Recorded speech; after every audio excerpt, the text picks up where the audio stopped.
Ok.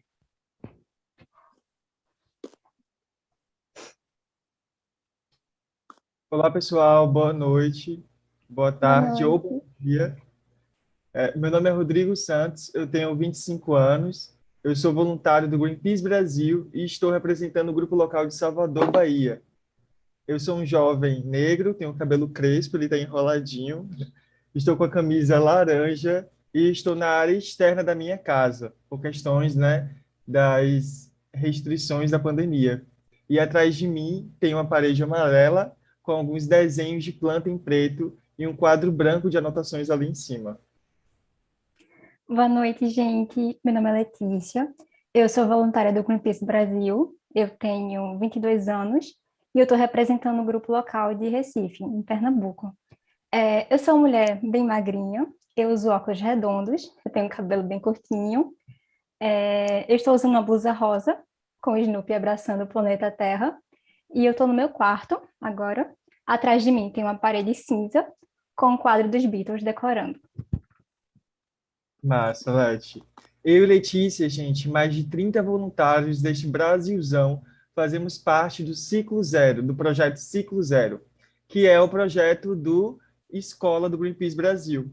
O projeto Escola é uma proposta de ação educacional do Greenpeace voltado a alunos e professores do ensino médio e que tem o objetivo de promover o desenvolvimento de competências que contribuam para a solução de problemas socioambientais com foco na justiça climática. Nos dividimos em 3 grupos de trabalhos, que a gente chama carinhosamente por GT, sendo o primeiro a criação de conteúdos para lives e podcasts, o segundo grupo, que é responsável pela comunicação audiovisual, e o terceiro, ao qual nós fazemos parte, é responsável pelas intervenções educacionais junto à comunidade escolar. E hoje nós viemos participar e mediar uma conversa com vocês sobre justiça climática. Vocês sabem o que é e já ouviram falar sobre justiça climática? Então, Rodrigo, eu acho que a gente pode definir justiça climática como um conjunto de princípios onde nenhum grupo de pessoas, seja grupo étnico ou então de classes sociais mais vulneráveis, sejam submetidos a arcar com as consequências ambientais e, assim, negativas, né? Ou então os eventos extremos causados pelas mudanças climáticas, tipo o enchente ou então a seca, como exemplo. Então, a gente costumava tratar as mudanças climáticas como um tópico, assim, 100% ambiental. Tipo, é culpa entre aspas da natureza, a gente não pode fazer nada quanto a isso. Mas atualmente a gente sabe que nós, seres humanos, somos responsáveis por grande parte dessa mudança, né? Então, essa discussão deixou de ser uma discussão 100% só ambiental para ser uma discussão que atinja pontos políticos e éticos também. Exato. Isso mesmo, Letícia. E ainda estamos caminhando a passos bastante lentos, a gente viver essa justiça climática e social, não é? E o que predomina em nosso país é a desigualdade e muita injustiça. Vemos que os mais vulneráveis socialmente geralmente são homens, mulheres negras e pobres que vivem nas periferias deste país com total ausência dos serviços do Estado. Não é louco isso, gente? E aí surgem algumas questões, né? Afinal, por que precisamos destruir a natureza, sendo que precisamos dela para viver e sobreviver, né? Por que não temos mais parques ambientais em nossas cidades? Por que não temos mais árvores em nossas cidades? Por que nossos rios estão virando esgoto? Por que o Estado não investe no saneamento básico da nossa cidade, inclusive em bairros periféricos? Qual é a responsabilidade que a sociedade, organizações ou empresas, né, a depender de quem esteja destruindo, qual é a responsabilidade delas perante a crimes ambientais?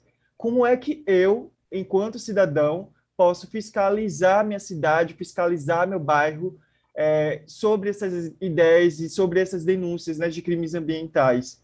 E existe algum lugar na minha cidade que eu posso promover ideias, propor ideias, debater com alguém que está me representando em termos de política institucional? Então, essas são as questões, né? E é sobre isso que a gente vai conversar aqui um pouquinho com vocês. E para isso, a gente convidou 3 mulheres incríveis para conversar com a gente, não é não, Letícia? Isso mesmo, Rodrigo. A gente convidou a professora Elinice Selvati. Ela é professora da rede privada, faz uns 10 anos, e Estadual. ela... Isso, desculpa. da rede estadual, e ela trabalha na Secretaria de Educação do Rio de Janeiro desde 2019. 2012. 2009. Isso, 2009. Ela atua como professora de Geografia no ensino fundamental e no ensino médio, correto? E Isso. atualmente ela está cursando a pós-graduação em Pedagogia e Psicopedagogia. Nós também temos aqui presente a professora, desculpa, a Juliana Castro, que ela é nascida na Zona Leste de São Paulo. Ela é graduada em Turismo e ela é mestre em Mudança Social e Participação Política pela USP. Ela atuou como servidora pública na área ambiental do governo do estado de São Paulo há cerca de 10 anos e tem estado os últimos 5 anos dedicada à gestão de unidades de conservação no litoral do Centro Paulista. E também temos a Adriana Derni, que faz parte do nosso GT3, ela é bióloga desde 2013 e atualmente ela trabalha aqui no Greenpeace Brasil como agente de relacionamento. E é professora também do estado de São Paulo, na cidade de Caraguatatuba. Isso. Ela ministra aula para os alunos do ensino médio noturno, no caso. É apaixonada pela educação ambiental e o maior desejo dela é inspirar seus alunos e ensinar as pessoas a respeitar a natureza. Certo. Então, professores e Juliana, né, sejam bem-vindas. A gente gostaria de ouvir vocês, assim, sobre experiências, sobre esse debate, né, de justiça climática nas escolas, na educação básica, que é a nossa base desse país. A gente pode começar com a Juliana, né, falando, lembrando que cada uma tem 15 minutos de fala, mais ou menos, para a gente tentar ter mais tempo de debate e de perguntas. Pode ser? Vai lá, Júlia, a gente quer te ouvir. Oi, boa noite. Boa noite. Eu sou a Juliana, eu tenho 36 anos, trabalho com gestão de unidades de conservação estaduais aqui em Bertioga, que fica no litoral de São Paulo. Eu sou uma pessoa, me considero amarela, tenho cabelos lisos, estou com uma camiseta meio bege, tem um coelhinho desenhado, e eu estou no quarto da casa da minha mãe, e atrás de mim tem uma parede de madeira branca. Eu queria agradecer primeiro o convite de vocês, parabenizar pela iniciativa, muito legal estar aqui, né, nesse bate-papo promovido por jovens, numa terça-feira à noite. A gente imagina que a concorrência de atividades nas agendas de vocês deve ser enorme, mas o assunto é super importante, e ter a possibilidade de compartilhar aqui o espaço com as colegas, né, com as professoras, que estão aí na militância, na frente de batalha, profissão pela qual tenho imensa admiração também. Então, só agradecer esse convite. Poxa, eu fiquei bem intrigada, né, achei um papo bem bacana quando vocês disseram a importância da gente conversar sobre ativismo, né, sobre o que é ativismo, o que é ativismo ambiental, e fiquei pensando nessa pergunta, e para mim, assim, a primeira questão que vem quando eu penso em ativismo é transformação da realidade, né? Mas transformação dessa realidade para qual tipo de realidade?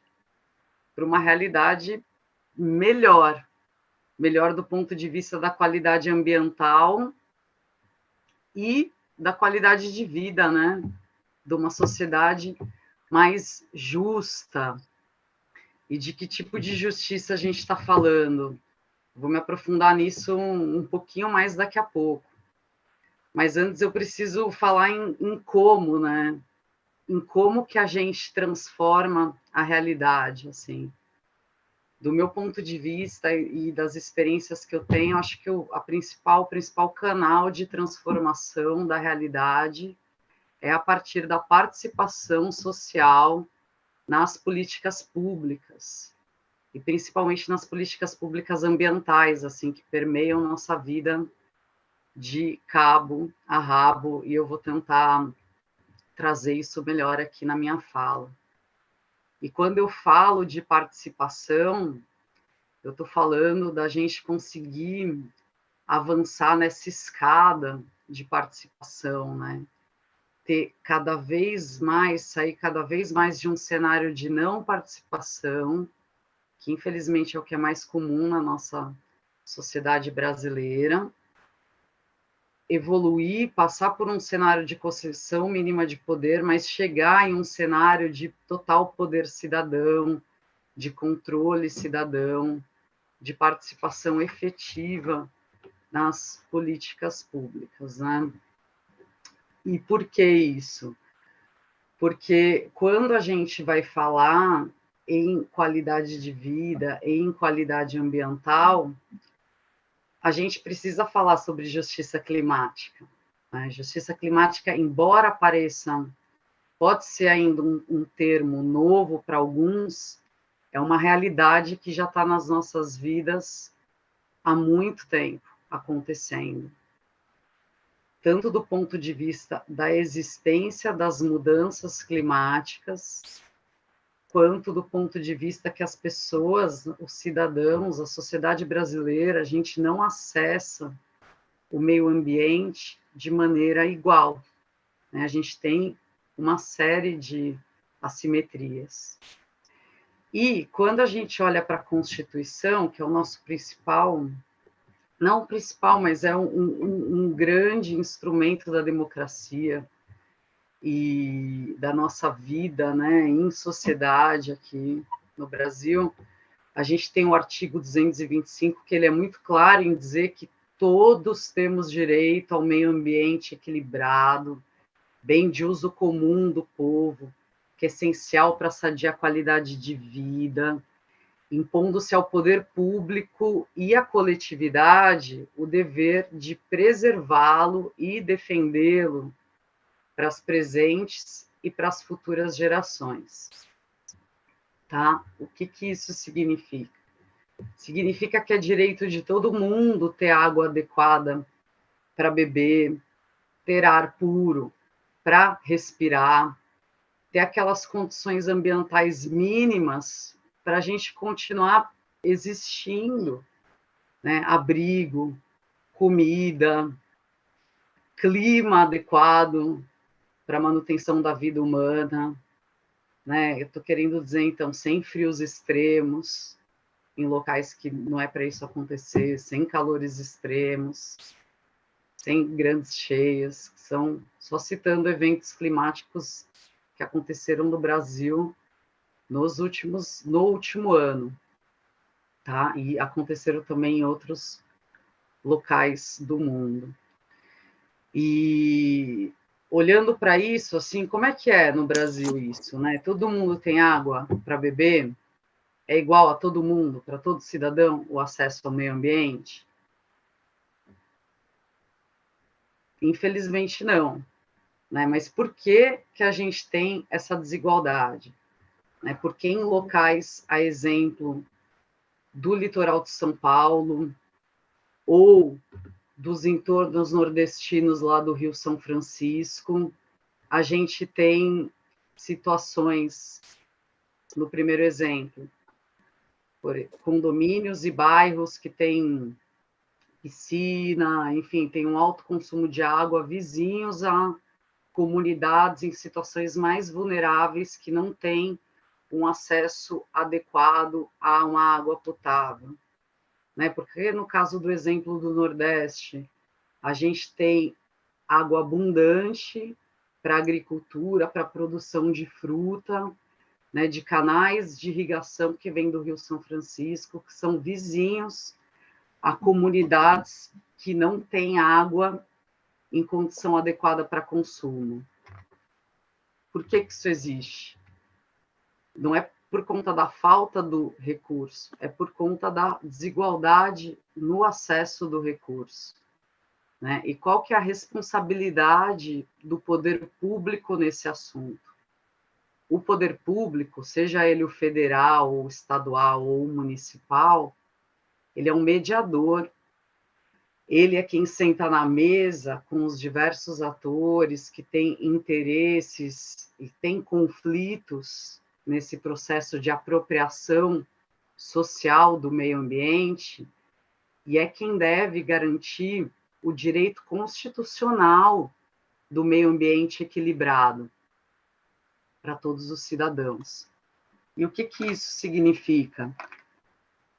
Significa, por exemplo, fazer o debate, voltando ao exemplo aqui da água, de qual que é a finalidade que a gente vai dar de uso para um determinado trecho de um rio. Se ele, por exemplo, vai ser barrado para construir uma usina hidrelétrica, se as águas dele vão ser usadas no esquema de transposição para um outro município, para uma outra cidade, se não vai acontecer nada disso e ali vai permanecer tendo, por exemplo, pesca, atividades ligadas ao turismo, se não, se vai haver mineração e a galera vai tirar água dali ou vai minerar areia. Enfim, nesse processo, né, de decisão, de apropriação de um bem ambiental, o Estado tem que envolver todos os setores para conseguir promover uma discussão justa, um processo correto. Mas a gente tem uma sociedade extremamente desigual. E quando a gente vai envolver esses setores, ficam evidentes as assimetrias, sejam elas materiais, né, de capacidade, por exemplo, de recurso, sejam elas organizativas, a capacidade que alguns setores têm de se organizar em detrimento de outros setores, sejam elas cognitivas, qual que é a capacidade que certos grupos têm de entender o que está em jogo, de se colocar, de se expressar. Né? Isso só evidencia que a gente tem grandes vulnerabilidades socioambientais na nossa sociedade. E aí compete ao Estado transformar esse espaço técnico de discussão das políticas públicas, né, de apropriação social do meio ambiente em um espaço público. E construir decisões com atores sociais que são marginalizados e que estão mais vulneráveis, além dos atores sociais que têm grande visibilidade. Porque, em geral, quem é mais impactado negativamente pelos atos do poder público, ou quem não consegue usufruir os benefícios das políticas públicas, ou quem já está sofrendo e vai sofrer cada vez mais os impactos das mudanças climáticas, são os setores mais vulneráveis e mais marginalizados. Mas entender que o Estado tem esse papel, cobrar do Estado esse papel, fazer o possível para que o Estado exerça esse papel, é um dever nosso, da sociedade, né, dos cidadãos, porque isso que eu estou falando é um entendimento que muitas pessoas não têm do papel do Estado. Eu tenho esse entendimento, eu acho que num país extremamente desigual, cabe ao Estado tentar garantir a igualdade e estender um braço um pouquinho mais longo para aquelas pessoas que largam muito atrasadas, né? Porque de onde você larga não tem que ser a condicionante que vai determinar para onde a tua vida vai seguir para sempre. A gente tem que ter o poder público exatamente para isso, né? E o que a sociedade pode e deve fazer para mudar essa situação? Bom, a sociedade tem que incidir nas políticas públicas, né? A gente tem que participar das políticas públicas. Por quê? Porque a gente tem um grande avanço científico e tecnológico que ele não tem servido para amenizar e muito menos para prevenir a ocorrência dos grandes problemas ambientais. Tá? Exemplo do aquecimento global, a gente sabe que existe, a gente está vivendo os impactos, né? Seja pela acidificação dos oceanos, aumento do nível do mar, diversas outras questões que eu já citei aqui que estão acontecendo. A ciência nos alerta para o pior, mas e aí? O que vai acontecer? Tudo nos leva a crer que a mitigação dos danos e a prevenção dos riscos ambientais, elas precisam sim da aplicação do conhecimento científico e tecnológico, mas elas dependem de decisões no campo da política e da economia. E como que a gente, cidadão comum, você aí, jovem estudante, né, os professores, como é que a gente incide em política pública? É lá em Brasília só que isso acontece? Não é, mas a gente só aprende a participar e a incidir nas políticas públicas participando. E a gente precisa adquirir informações de qualidade que são chave para a gente avançar nesse processo. Então, acesso a esse canal, a outros canais semelhantes, né? Buscar conteúdos aí que são importantes, que são informações de qualidade, são fundamentais para a gente conseguir adquirir mais aprendizagem para avançar nesse processo. Então, já indo tentando já amarrar, porque eu vi aqui que eu já estou chegando no limite do meu tempo, a gente pode participar, vocês, jovens, podem participar de ações mais próximas de vocês, em organizações que estão territorialmente perto e incidem sobre políticas públicas. A exemplo das associações de bairro, dos grêmios e dos coletivos que existem na escola. São espaços já organizados, onde vocês vão ter a possibilidade de estar participando mais, entendendo mais e incidindo mais. Fora isso, a gente também tem os conselhos de políticas públicas, né?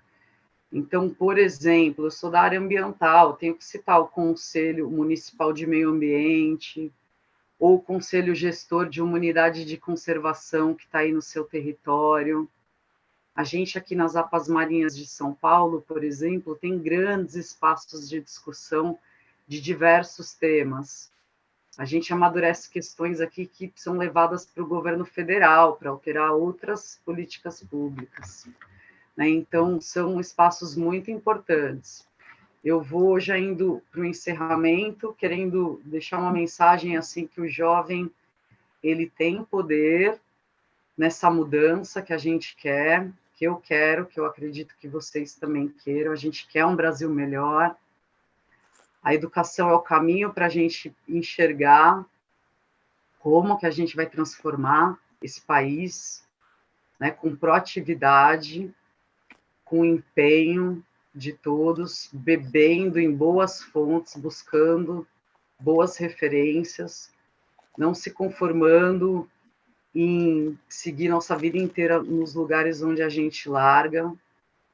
E essa busca de um futuro mais sustentável e mais justo, ela precisa tanto das riquezas que a gente tem disponíveis na natureza, quanto daquelas que são produzidas pelo nosso trabalho, pelo trabalho humano. Isso atualmente está na mão de poucas pessoas. Por isso que a construção do nosso futuro, ela é um problema político. E a gente precisa de vocês. A história da proteção da natureza do Brasil, ela avança e recua. E do acesso ao meio ambiente equilibrado também. Mas os casos de sucesso, eles têm uma coisa em comum, que é o envolvimento das populações diretamente afetadas nas políticas públicas. Os governos nossos, em geral, eles não nos refletem, mas a gente tem que mudar essa realidade, é um desafio nosso, os brasileiros. Obrigada e vamos seguir junto, molecada. Força na missão. Obrigada pela palavra, Juliana. Foi realmente esclarecedora e obrigada por ter participado aqui com a gente. Agora eu queria passar a palavra para a professora de Geografia, Helenice, e a senhora tem 15 minutinhos, certo, para poder falar, e é isso. Boa sorte e bom papo. Obrigada. Eu estava aqui ouvindo, né, ela falar e a gente viaja, né? Eu fico viajando aqui nas citações, nas situações que envolvem, né, a sociedade e envolve a natureza, né? Porque o homem faz parte, né? Eu penso assim, muito em educação, por isso até que eu faço pedagogia, porque eu quero melhorar a minha prática de ensino. E antigamente eu não gostava assim, de ensinar crianças muito pequenas, sabe? Mas hoje eu tenho uma visão totalmente diferente. Como eu dou aula para o ensino médio, fundamental, mais o médio, então eu pego alunos que não interpretam bem o que leem. E na minha geração, eu estudei na década de 70, 80 em escola pública, né? Então a gente quer uma escola pública de qualidade. Então, na quarta série eu já interpretava, né, com 10 anos, o que eu lia. E eu cobro muito isso dos meus alunos, né? Quando a gente está falando sobre, por exemplo, já a nossa situação aqui, que é a justiça climática, eu falando sobre clima, né? E eu brinco muito com eles, né? A diferença entre clima e tempo. Aí eu até falo, o tempo fechou em casa, né? De uma hora para outra, tem uma festa, o tempo fechou em casa. Isso acontece durante o dia, né? Você acorda, tá um solzinho, daqui a pouco você sai de casa, começa a chover, né? E essas mudanças, né? E essas coisas acontecem devido realmente às mudanças climáticas. E eu tenho visto, assim, batido muito nessa tecla da educação. E uma vez eu estava ouvindo, né, um especialista em Oriente Médio e Ásia. Ásia, né, ela faz parte do Oriente Médio, mas é um caso à parte, né, o Oriente Médio ali. Mas ele falou do Extremo Oriente, citou a Coreia do Sul, que lá, na década de 70, era um país considerado pobre e miserável. E sempre nos livros didáticos, né, que eu utilizo, eles falam que o governo implementou uma reforma, né, investiu mais em educação, e aí teve resultado. Só que, ouvindo esse especialista, ele falou que foi o contrário, que os pais decidiram atuar junto com os filhos na educação deles. Então, começaram a insistir, a acompanhar, né? E a gente vê, falando, né, no tema, né, não querendo fugir do tema da justiça climática, que atinge, né, quem não provoca, né? A gente, quando tem aqui a situação do horário de verão, que, né, foi extinto, uma coisa assim que alguém fez de forma maravilhosa, eu agradeço, a única coisa que eu agradeço até agora, por sinal. E o que acontece? Não é o cidadão que tem a casinha com o ar-condicionado, com a televisão, a geladeira, que está acabando com os recursos, né, hídricos, né, utilizando tanta energia. A gente tem aqui no Rio de Janeiro uma fábrica que ela consome 50% da energia. É como a professora falou, né, como fala, a agricultura, o agronegócio, ele consome muito mais. E a responsabilidade, o governo acaba colocando nas costas da população. Ela é que sofre, né, com aumento de tarifas, ela que sofre, né, com racionamento, mas o que acontece, né, tem tudo a ver com o desequilíbrio, né, da natureza, tem tudo a ver com a má utilização dos recursos, né, que a gente tem, hídricos. O Brasil tem 2 bacias hidrográficas que são as maiores do mundo, né? Então, assim, a gente fica com a bacia amazônica e uma bacia do sul, né? Quer dizer, e fora a água subterrânea que a gente tem. Em história, né, tem um ditado que diz assim, que é raro, é caro. E a gente está vendo que a água, né, que é um bem público é do povo, né? Ela está ficando cada vez mais cara, né? E quem está sofrendo é a população, porque os tratamentos ficam cada vez mais caros, né? E o aumento das nossas taxas aí a gente tem visto. E falando em justiça, né, climática, a gente começa a pensar assim, se o cidadão não se conscientizar, né, ele vai a cada vez mais ficar mais sufocado e sem entender o porquê. Por que está acontecendo isso? Então, passa pela educação. Eu, como professora, eu me responsabilizo por isso, né? Se fosse uma professora de ensino de primário, ensino de crianças pequenas, eu sou responsável pela alfabetização daquela criança. Eu me sinto responsável, como professora de ensino médio, de estar passando, né, as informações e hoje, como uma mediadora, né? As aulas, né, a experiência que eu tenho em sala de aula são com crianças e adolescentes mais humildes, a classe mais baixa que está nas escolas públicas, né, que estão frequentando as escolas públicas. E quando eu os vejo assim, no WhatsApp, no Face, nas mídias em geral, eu falo assim, gente, procura ler, alguma reportagem. Então, a minha sugestão sempre é de alerta, né? Para que eles venham ter um conhecimento mais profundo. Às vezes, as pessoas leem só o enunciado, né? A Austrália teve uma inundação, né? Uma seca em 2019, 2020, que a gente viu a Austrália pegando fogo. Por quê? Né? Por que está pegando fogo? Né? Por quê?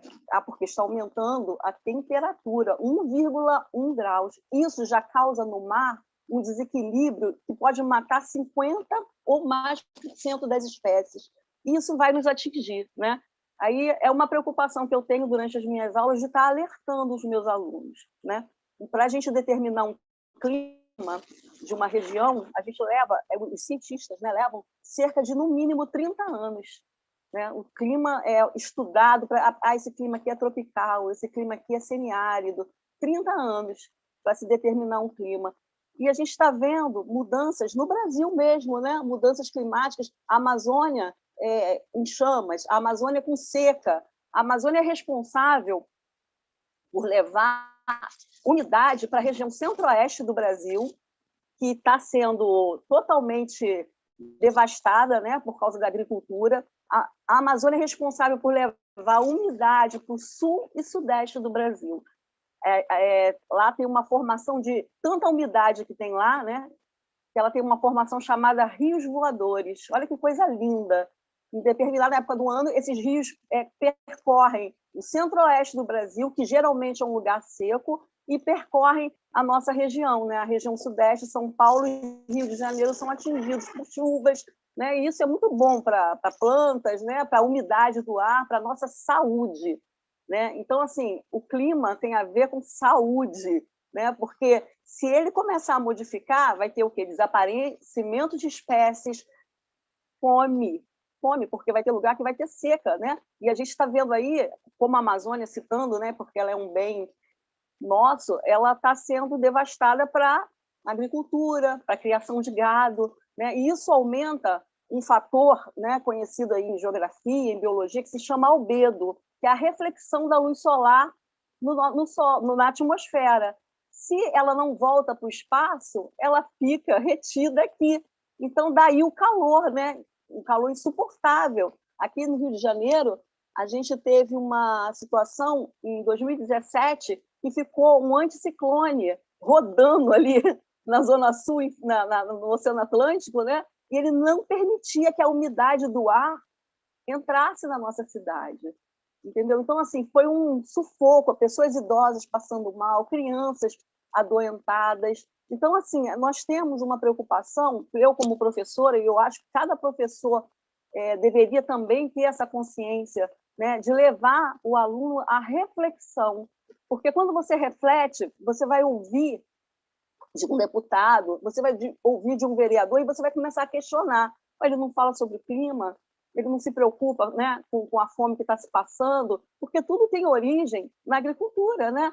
Então, assim, se a gente tiver um desequilíbrio ambiental muito grande, como a gente está tendo, né, como está havendo assim, no mundo, porque não é só no nosso país, né? No mundo, o mundo clamando, pegando fogo, né? Incêndios grandes, os corais, né? Os corais são responsáveis, os corais e os manguezais, né? Eles são responsáveis por produzir oxigênio. 50% do nosso oxigênio vem dos corais. E se aumentar a temperatura dos oceanos, eles vão petrificar, eles vão morrer. Né? E ali espécies de animais que abrigam ali, que se alimentam dos corais, vão desaparecer, e o nosso oxigênio, né? Cada vez vamos ter mais problemas, né? Isso é questão de vestibular, eu acho interessante, sabe? Assim, que são coisas que caem em vestibular, o pessoal estuda, sabe? Mas não fica aqui dentro, né? Fica uma coisa na mente e a pessoa decora e não vê na sua vida, né?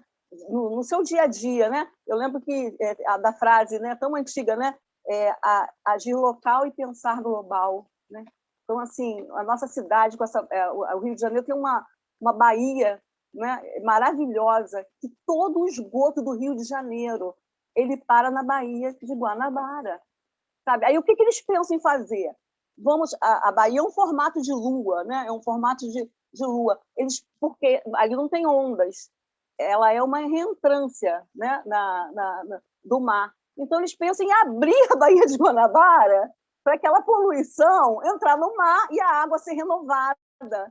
Gente, assim, eles não pensam em colocar filtro nas fábricas, controlar o esgoto que é lançado, né, vergonhosamente em toda a Baía de Guanabara, né, multar essas empresas que fazem isso, né, corrigir o esgoto da população que sai sem tratamento nenhum e para na Baía de Guanabara. Em outras lagoas aqui, nós, infelizmente, nosso país é muito pobre em lagoas. Nós temos rios maravilhosos, mas temos pouquíssimas lagoas. E é uma água, né, Juca tem também, e está esgoto puro, sabe? Então, assim, é jogado em natura. Então, assim, aí eu penso assim, que a gente tendo a consciência de que nós somos cidadãos, que aquilo ali vai me atingir, que aquilo ali vai fazer mal para mim, eu vou estar fazendo um bem sem perceber para o planeta, né?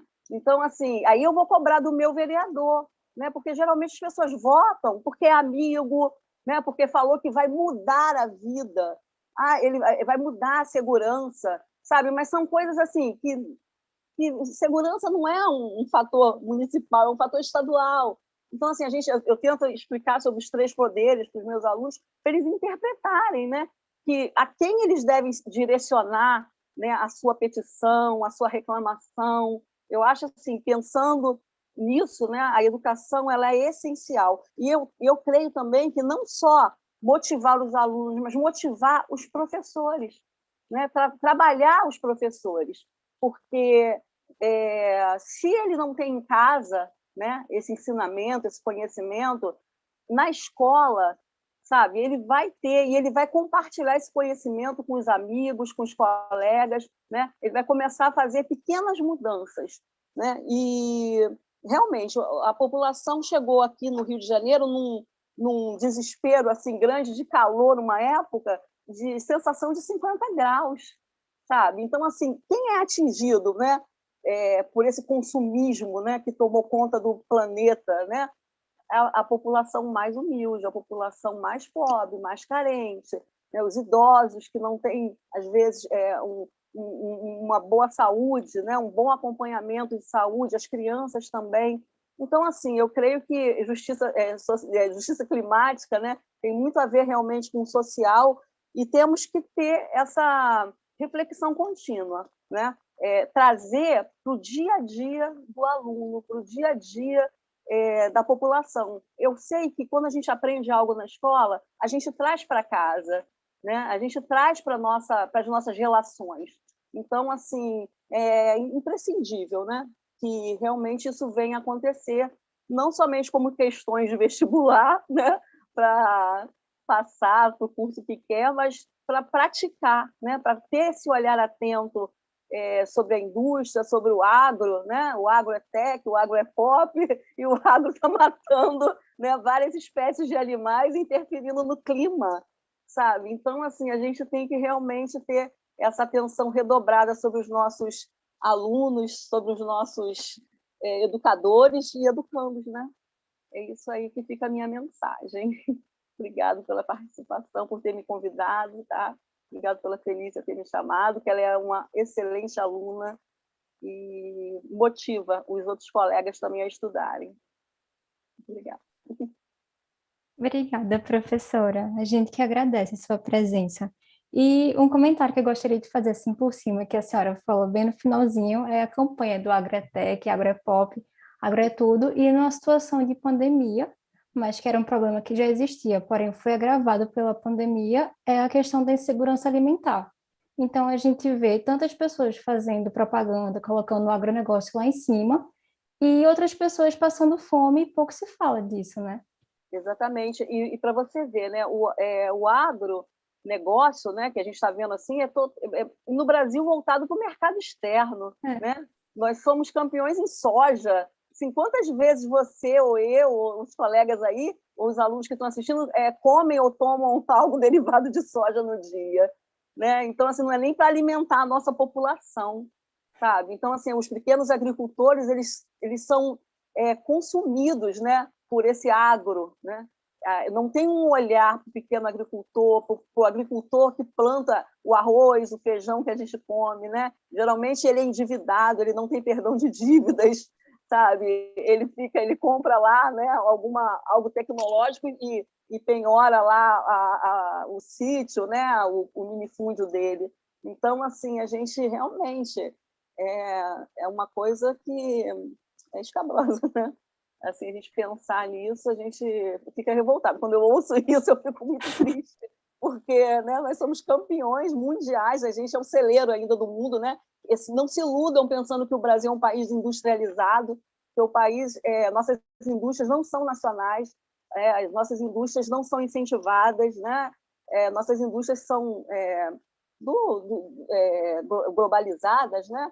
E o que teríamos né? O país é um país agrícola, é um país rural, né? Então, assim, teríamos que ter um olhar, né, para esse jovem que nasce no campo, né, de educação ambiental, dele plantar aquilo que ele, né, vai comer, aquilo que a cidade dele, que o estado dele consome. Geralmente, raramente, quando existe uma distribuição de terras para os agricultores, né, que é a reforma agrária, às vezes, com terra devoluta, que é muito difícil provar, né, que aquela terra ali ela está improdutiva, que ela não tem dono. O que acontece?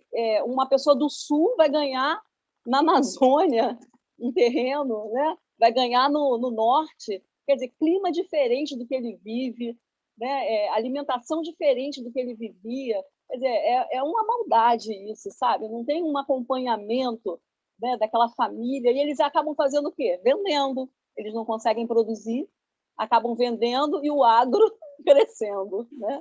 O agro consumindo. É verdade.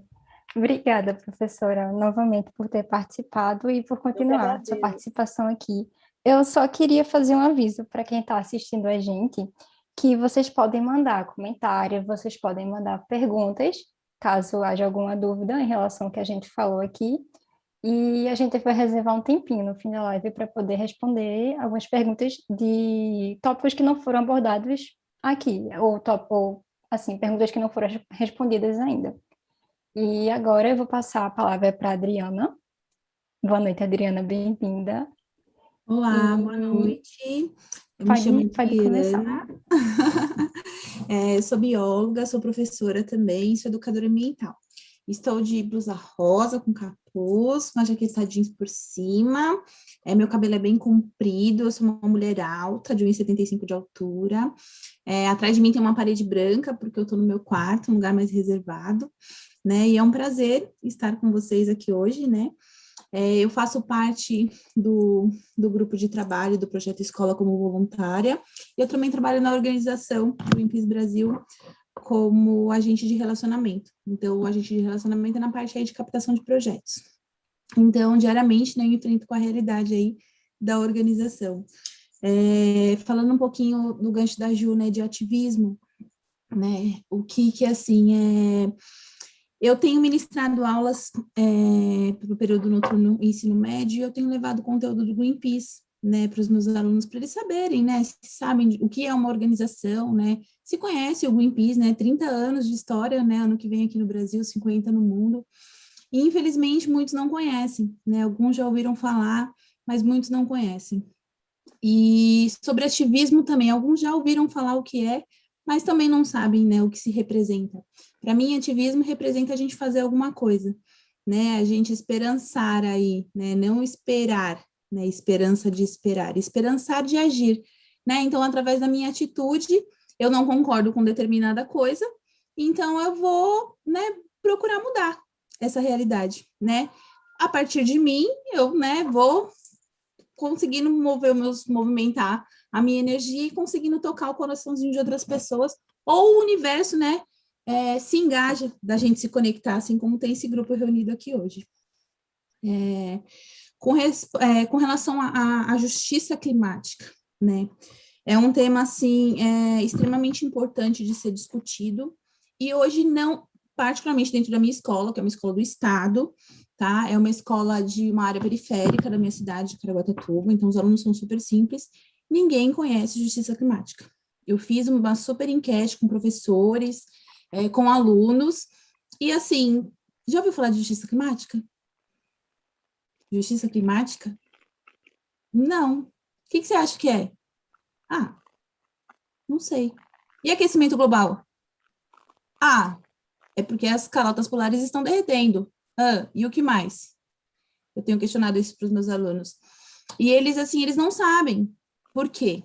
Porque isso não é, né, instruído, eles não são assim, eles não muitos professores não pedem para ele raciocinar nesse sentido, né? Ou quando se tem a oportunidade de conhecimento, é uma oportunidade muito teórica, né? Só aquela coisa do livro ali, alguma coisa, mas os alunos não se colocam naquele papel de cidadão e no papel de fazer parte do meio ambiente, que é o mais importante. Essa reflexão, né, para eles. A responsabilidade poder público é para todos, né? Afinal de contas, a gente vive numa democracia, né? Hoje a gente vive numa democracia indireta, que seria o quê? O que acontece, né? A gente escolhe um fulano, né? Acreditando que aquele fulano vai fazer uma melhoria, vai fazer alguma coisa. Tá bom, vai lá, fulano. Ó, tô te contratando, hein, fulano? Faz um bom trabalho, porque eu pago meu imposto. Vocês também pagam o imposto de vocês, né? E pagamos caro, e temos pagado cada vez mais caro. E aí, esse fulano vai lá, você contrata ele, ele decide que a partir do momento da contratação, então eu vou desmatar a floresta, eu vou usar mais agrotóxico, eu vou fazer o que eu quiser, não me importa a sua opinião.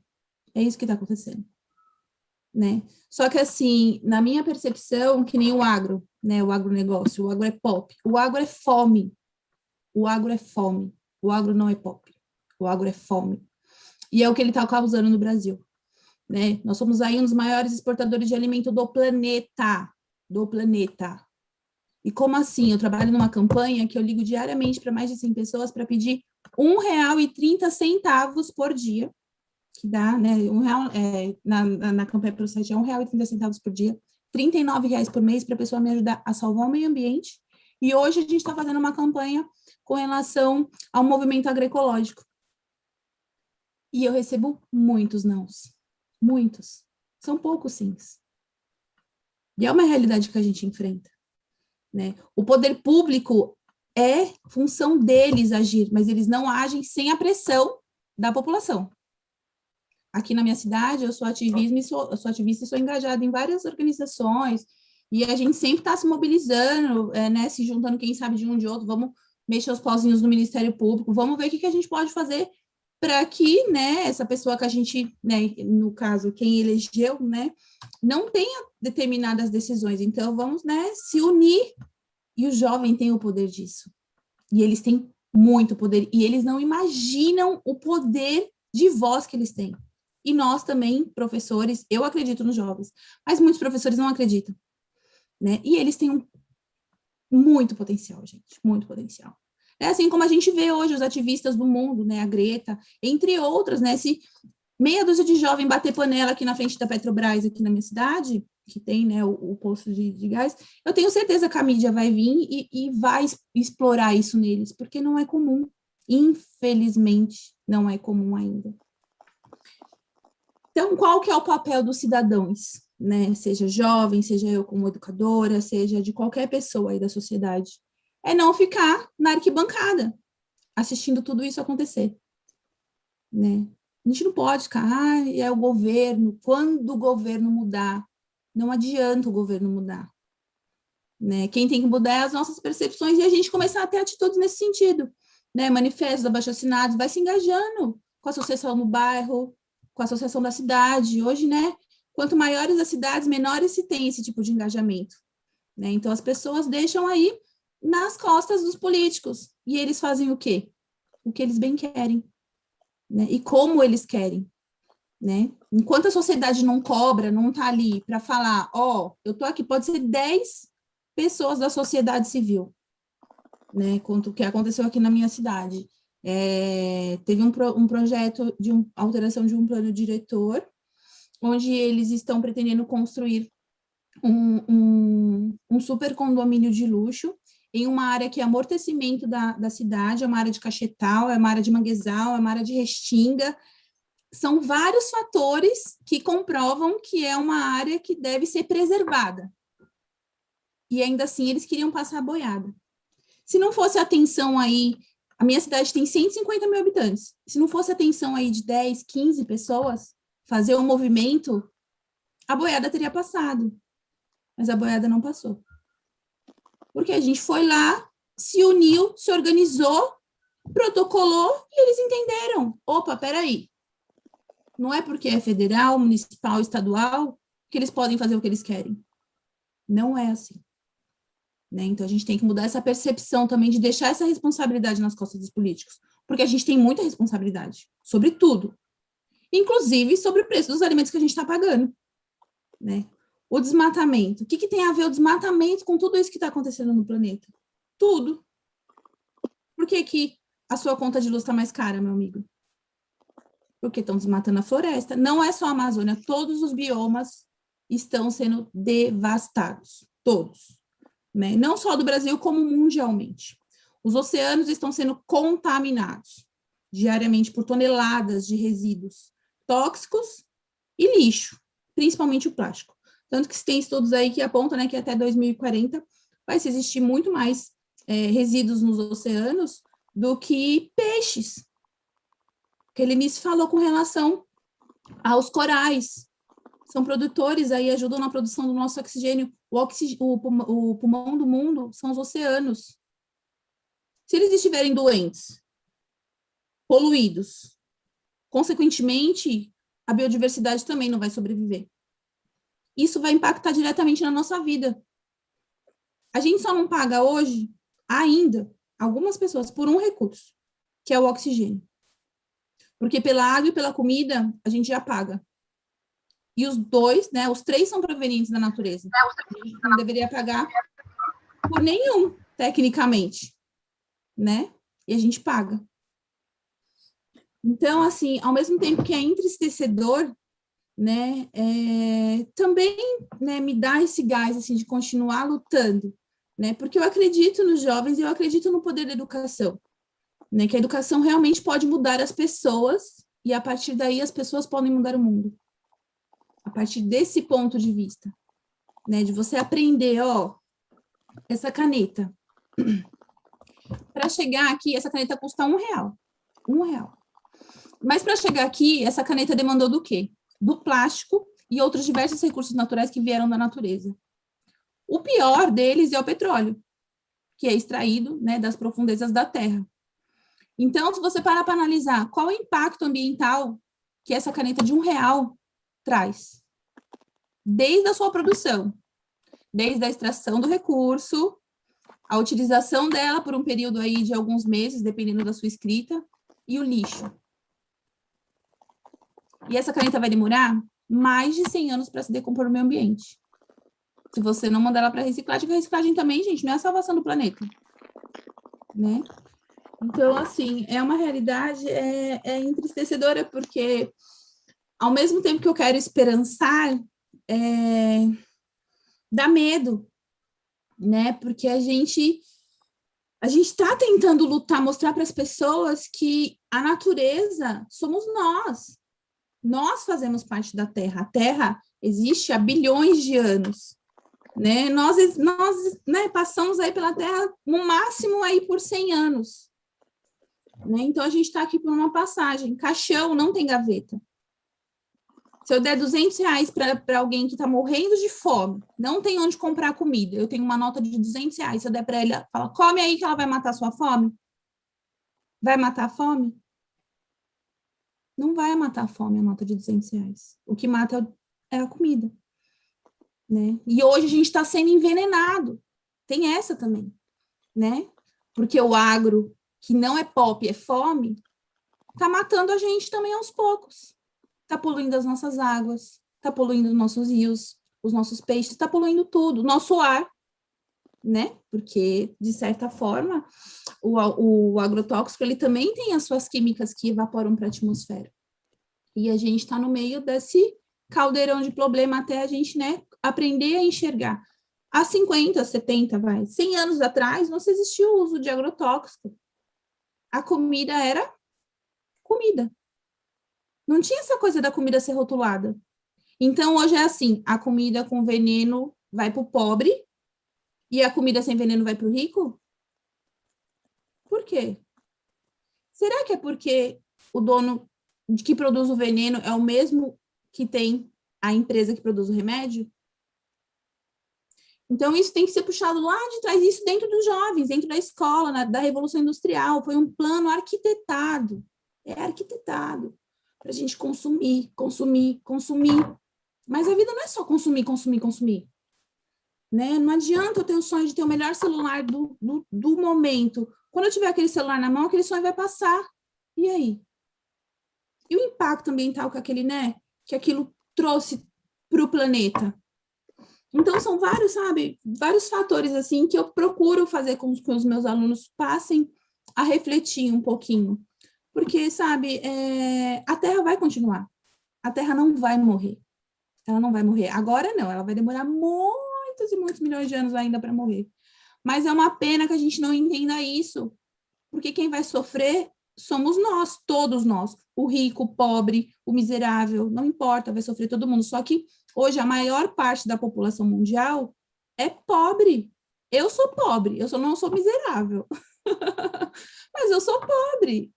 Eu faço parte da maioria, entendeu? E eu também não quero sofrer, eu não quero que meu filho sofra com tudo isso que vai estar por vir e está acontecendo.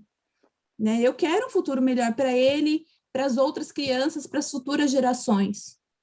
Né? E a gente está sendo egoísta. Em 100 anos, a gente olha o impacto ambiental gigante, gigante, que a população mundial trouxe para o planeta. A gente evoluiu aí em bilhões de seres humanos em poucas décadas. E o planeta não aguenta tanto descaso. Porque é um puro descaso. Eu sou responsável pelo lixo que eu produzo. Não é só a prefeitura que é responsável de recolher o lixo na minha porta, eu também sou responsável.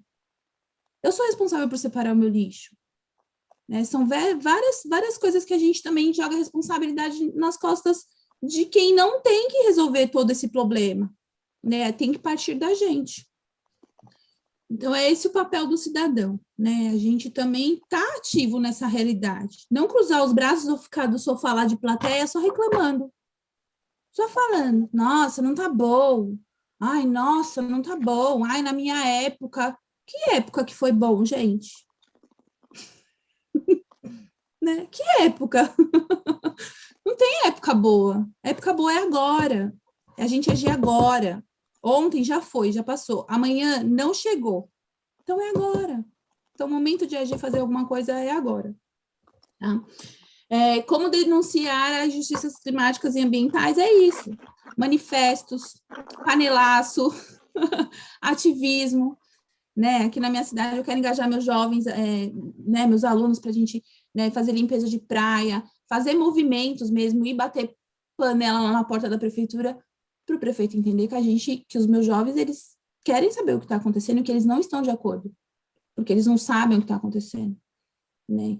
Quem aí dá aula para o sistema do Estado, em escola, né, de regiões mais periféricas e tal, sabe a problemática que é? Período noturno ainda é uma problemática gigante, gente. Tem aluno do primeiro colegial que esses dias eu fiz um ditado de um parágrafo, né, para avaliar aí a coisa da audição e escrita. Ele não sabia, um aluno não sabia escrever. Para mim é entristecedor. Eu quis identificar o problema para eu ajudar, porque não é normal. Não pode ser normal. Não pode, entendeu? Ele como ser humano, ele teve um problema aí que o Estado quer, passa. Vai passar na boiada, passa a boiada dos alunos também. E a gente está criando uma geração de burro, desculpa o termo, né, de emburrecidos, porque é isso que o sistema quer. Um monte de emburrecidos, né, porque aí não tem opinião. Ah, tá bom do jeito que tá bom assim. Mas não é assim, né, vamos procurar melhorar. Como podemos propor projetos para reverter, né, essa realidade dentro das escolas? Através de ativismo, né? Dentro da minha escola, nesse projeto que a gente está aqui se unindo, é o meu Esperançar. Então, esse projeto vai ser construído em conjunto, né? Mas, para mim, é através de ações, de dinâmicas, interagindo com jovens, perguntando o que eles querem fazer, o que eles acham importante fazer, e mostrando para eles que eles fazem parte dessa realidade, né? E que a gente precisa deles agora, para agir agora, porque o mundo não vai parar de gerar carbono na atmosfera. Não vai cessar, né? Então, que a gente possa, então, ter atitudes para tentar, pelo menos, diminuir, tá bom? Aí é isso. Muito obrigada aí pela oportunidade. Obrigada, Adri. A gente que agradece. E a gente tem 2 perguntas aqui. A primeira é para a professora Juliana, que é da Mar Franz. Ela está perguntando, professora, qual a perspectiva de impacto das mudanças climáticas sobre as populações vulneráveis litorâneas em palafitas e áreas de restinga? Obrigada, Mar. Já aproveitar para agradecer o pessoal do movimento do Greenpeace aqui de Bertioga, a Maura, que me fez convite, o Mar, Cris, o Rafa e outros que têm mobilizado agendas muito importantes aqui para o nosso município. Muito bacana ver vocês aí nessa militância, né? E o Mar, como colocou aqui, como filho de pescador e um cara que observa em primeiro plano essas mudanças no padrão e frequência e potência das grandes ressacas, né? As perspectivas de impacto, elas são reais. É importante a gente lembrar, por mais que seja óbvio, é importante falar que a vida toda veio da água, né? Toda a vida que existe no planeta, ela veio da água. E esse planeta é mais água do que terra. Então, às vezes, a gente se coloca muito para debater as questões terrenas e se esquece um pouquinho disso, da dimensão que a água tem na nossa vida. E é óbvio que está aumentando a quantidade de água no mar, principalmente por 2 motivos. Primeiro, porque o líquido ele expande com o calor, é tipo um termômetro. Você está com a temperatura quente, quando você coloca o termômetro, o que acontece com o mercúrio? Ele expande, ele vai lá para o alto. A mesma coisa acontece com a água. Então, a temperatura está aquecendo, essa água vai expandir, vai aumentar o nível do mar. E a segunda coisa é que as geleiras elas estão derretendo. A gente tem dados científicos que comprovam isso. Bom, isso gera uma série de coisas, como você já citou, essas marés anômalas, ressacas, que são incomuns, gera erosão costeira, né, que gera outros impactos, porque a gente já tem ocupação da costa, às vezes a gente tem comunidade muito próxima ali ao mar, sobraram poucas, né, por conta da especulação imobiliária, que é um outro problema que vive o litoral, mas existe. Mas tem uma outra questão que ela é muito importante, que tem a ver com a perda de habitat, com a diminuição dos estoques pesqueiros. O que eu estou falando? Eu estou falando em diminuição de comida. Vai ter menos comida vindo do mar, cada vez mais. Por quê? Porque a gente está passando por um processo de acidificação. Está mudando a quantidade o pH da água do mar. E essa mudança, ela é muito significativa. E ela, numa situação extrema, ela pode significar a extinção de várias formas de vida que a gente conhece que vem do mar. Isso vai impactar diretamente a nossa vida.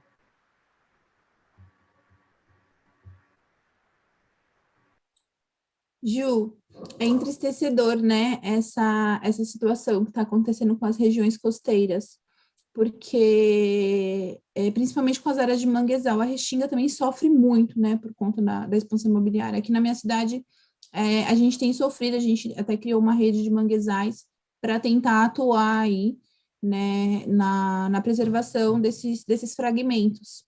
Mas é bem difícil. Nossa, como é difícil, gente, preservar. É muito difícil, muito difícil. Mas a gente está aqui na luta, mas é um trabalho bem de formiguinha, sabe? Porque as pessoas não valorizam as regiões costeiras, gente, que nem os manguezais, eles são fundamentais para a sobrevivência dos oceanos, né? De boa parte de espécies que são consumidas aí pelo homem. Se não tiver o manguezal, esses animais não têm como passar assim um ciclo de reprodução que é fundamental, né, para essas espécies. E apesar de, sabe, de todo científico já provar isso, né, o manguezal assim é potencialmente gigante na questão de absorção de gás carbônico da atmosfera. É um potencial assim tanto a restinga como o manguezal proteção natural aí para as catástrofes, né, naturais que acontecem, ressacas, né, são super, né, protegem mesmo, e a gente vê um descaso das pessoas e do poder público, né, é uma junção com esses ambientes. Aqui na cidade a gente tem sofrido bastante. Obrigada pelo comentário, Ju e Dri. Mas realmente a questão do manguezal é bem tensa, principalmente eu até comentei com você ontem aqui em Recife. A gente tem 2 casos de shoppings que foram construídos literalmente em cima dos manguezais. E o engraçado é que um deles, engraçado porque é trágico, um deles assim, é desesperador. Um deles, que foi o último que foi construído em cima do manguezal, até o pessoal do Green fez uma campanha na época contra a construção e tal, mas eles seguiram em frente com a obra. No dia do manguezal, eu não recordo, mas a gente comemora o dia dos mangues, eles colocaram uma estátua de um caranguejo no shopping para homenagear os mangues. Aí a gente ficou, oh, minha gente, tudo bom? E é nesse nível que tá o desespero do pessoal. É entristecedor. É entristecedor. E desesperador também, porque a gente vê, né, esses sistemas cada dia mais impactado, porque a gente fala de mangue, mas é o mangue, é a Mata Atlântica, é a Amazônia, é a Restinga, é a Caatinga, é o Cerrado. Todos os dias, milhares de árvores são arrancadas, todos os dias. E a gente não tem como repor, né? Às vezes a gente vê projetos lindos, foi plantadas 300 milhões, 300 não sei quantas árvores. Tá, legal, maravilhoso. Mas quanto tempo essas árvores vão demorar para crescer? E elas vão sobreviver? Vai ter alguém ali cuidando delas? Sabe? Porque elas são bebês. Quando você planta uma árvore, ela é uma bebê, ela precisa de água, ela precisa de cuidado, ela precisa de nutriente, né? Você plantar ela ali e achar que pronto, né? A natureza vai fazer o papel dela. Muitas vezes faz, mas nem sempre. Né? Principalmente nessas áreas que já foram desmatadas, onde o solo já está muito fragilizado. Então, assim, é bem desesperador, né? Mas vamos esperançar, né? Estamos aqui para esperançar. Exatamente. Obrigada. Nosso tempo está corridinho agora, mas a gente tem mais uma pergunta para a professora Lenice, que é a Letícia que está perguntando, professora, por que as secas nos reservatórios de hidrelétricas elas provocam aumento no preço dos alimentos e nas contas de luz? É por causa da escassez, né? Escassez de água, né? Aí vai ter que buscar, porque o nosso sistema de energia, né? A nossa matriz energética é a hidrelétrica, né? Por quê? Porque o Brasil é um país de planaltos, né? Quer dizer, com uma altitude até 400 metros. Então, utilizaram, né? Porque parece ser uma fonte renovável de energia, né? Mas quando se faz uma hidrelétrica, você acaba com um rio, você acaba com seus afluentes, você mata animais, né? E aí parece, porque está usando a água, né? Você está tendo um recurso inesgotável, que não é, porque você tira a vegetação, e a vegetação é que contribui, né? Para a formação das chuvas, né? Por causa da evapotranspiração das plantas. Então, o aumento se dá porque aí o governo passa a buscar as fontes fósseis, né? Que é a